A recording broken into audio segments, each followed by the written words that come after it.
Hello students, हम अपने pronoun के सेशन को आगे बढ़ाते हैं और अगला हमारा प्रोनाउन है इंफेटिव प्रोनाउन।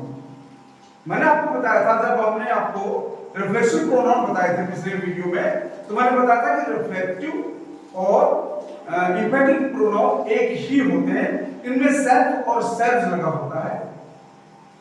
पर इंफेटिव में और रिफ्लेक्सिव में अंतर यह है कि इंफेटिव का प्रयोग हम सब्जेक्ट पर जोर देने के लिए करते हैं। जब हम सब्जेक्ट पर कोई दबाव देते हैं, जब सब्जेक्ट को एम्फसाइज करते हैं, तब हम इंफेटिव प्रोनाउन का प्रयोग करते हैं।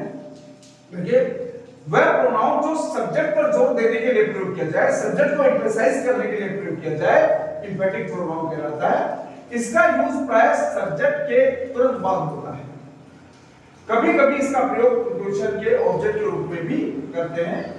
जैसे देखिए,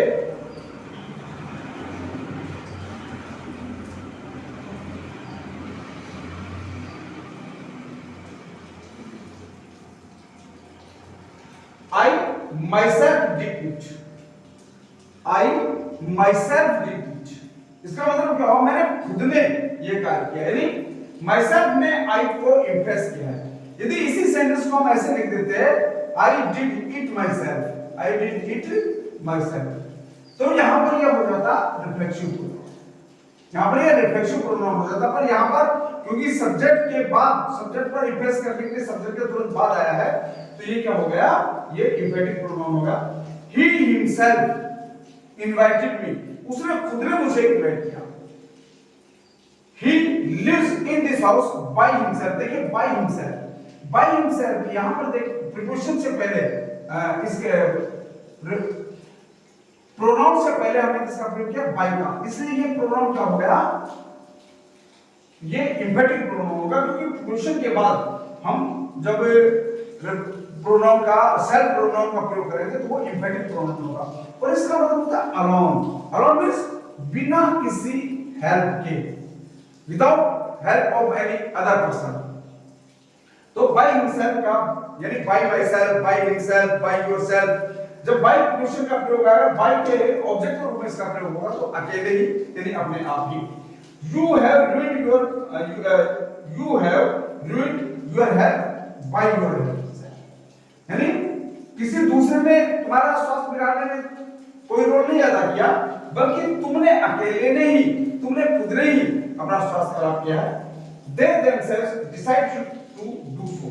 They themselves, ये themselves देखिए तुरंत बाद है, वहां पर रिफ्लेक्सिव प्रोनाउन सब्जेक्ट के ऑब्जेक्ट, यानी जब कार्य सब्जेक्ट और ऑब्जेक्ट दोनों पर समान रूप से प्रभाव डाले, तो वहां पर हम रिफ्लेक्सिव प्रोनाउन का प्रयोग करते हैं। और ये इम्प्रेस करता है, सब्जेक्ट पर इम्प्रेस करता है। अगला हमारा प्रोनाउन है इंडेफिनिट प्रोनाउन। इंडेफिनिट मींस अनिश्चित। इंडेफिनिट प्रोनाउंस वो प्रोनाउंस होते हैं जो किसी अनिश्चित व्यक्ति या वस्तु के लिए प्रयोग किए जाते हैं। अनिश्चित व्यक्ति या वस्तु, यानी जिसे हम जानते नहीं, ऐसे व्यक्ति या वस्तु के लिए प्रयोग किए जाने वाला प्रोनाउन क्या होता है? इंडेफिनिट प्रोनाउन होता है। देखिए, जैसे one should do once duty. One means ये किसी के लिए है, जो भी व्यक्ति ड्यूटी कर रहे हैं उन सभी के लिए इसका प्रयोग हुआ है, किसी निश्चित व्यक्ति के लिए नहीं हुआ है। एवरीवन रिस्पेक्ट्स, एवरीवन मींस कोई पर्टिकुलर एक आदमी नहीं, सभी, जितने भी लोग उस ओल्ड मैन को जानते हैं, उस ओल्ड मैन के सामने आते हैं, वो सभी उसका रिस्पेक्ट करते हैं। किसी पर्टिकुलर एक व्यक्ति के लिए नहीं कहा गया है यहाँ पर। समबॉडी, देखिए इसको यदि वन को या वन को नेगेटिव बनाएंगे तो हो जाएगा नन, या समवन, एवरीबॉडी या एवरीवन को भी बनाएंगे तो एवरीवन को भी नन या नो वन।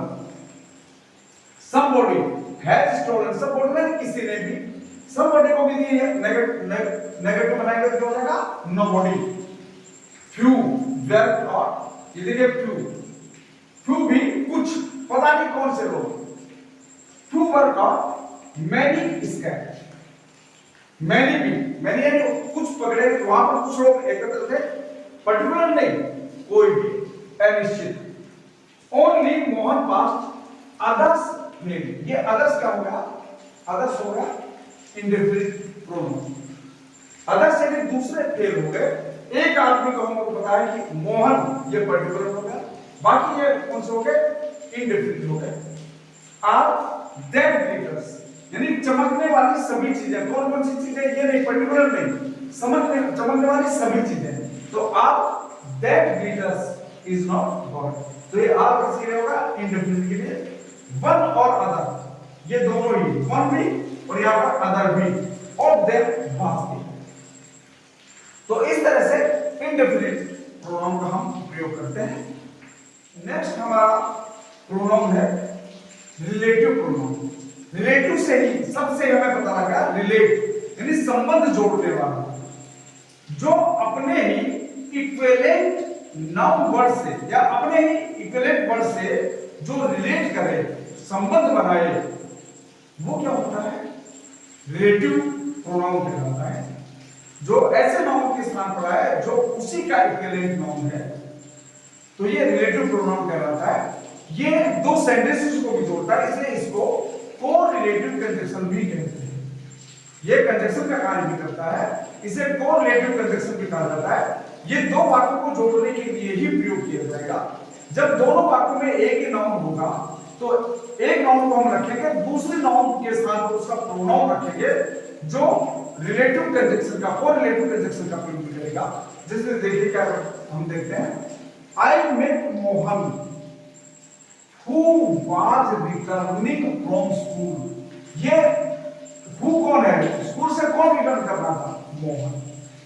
ये मोहन यहां पर नाउन आ गया और मोहन का रिलेटिव प्रोनाउन यहां पर, इसके तुरंत बाद ये आ गया, इसको ये यहां पर क्या हो गया? प्रोनाउन हो गया किसका? मोहन का। और दूसरा ये इन दोनों सेंटेंस को जोड़ने के लिए ये कोरिलेटिव कंजक्शन भी हो गया, क्योंकि ये रिलेटिव वर्ड है, मोहन का रिलेटिव वर्ड है, इसलिए कंजक्शन के रूप में हम इसको क्या कहेंगे? कोरिलेटिव। इसी तरह से सीता, हु इज, यहां पर हु कौन है? यहां पर हु सीता ही है। Sita is a good athlete और सीता इज माय क्लासमेट।